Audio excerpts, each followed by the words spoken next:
ఇక ఏలూరు జిల్లాలోని ప్రముఖ పుణ్యక్షేత్రమైన ద్వారకా తిరుమల వెంకన్న ఆలయంలో క్షురకులపై పోలీసులు కేసు నమోదు చేశారు.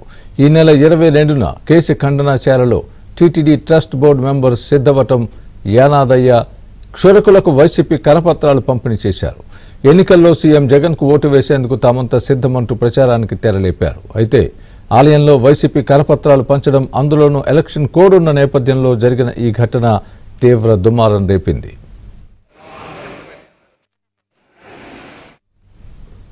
ఇదే అంశానికి సంబంధించి పూర్తి అప్డేట్ మా ప్రతినిధి రాంబాబు చెప్తారు. రాంబాబు, స్వామి, మనం చూస్తున్నాము ద్వారకా దేవస్థానంలో ఈ కేసు ఖండనాశాలలో పనిచేస్తున్న 18 మంది క్షురకుల మీద పోలీసు కేసు నమోదైంది.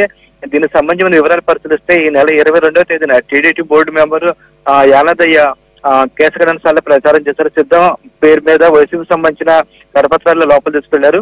ఈ కరపత్రాలను అక్కడ ఉన్న క్షురకులకు పంపిణీ చేశారు. దాంతో ఆ క్షురకులు కూడా అక్కడ ఉన్న కొంతమంది ఆ కరపత్రాలు తీసుకొని దాంతో ఫోటోలు దిగారు. అంతేకాకుండా వైసీపీకి సంబంధించి అక్కడ ప్రచారం కూడా చేశారు. ఈ విషయాన్ని కొంతమంది స్థానిక భక్తులు వెంటనే ఈవో త్రినాథరావు దృష్టికి తీసుకెళ్లారు. వెంటనే ఆయన విచారణ జరిపించారు.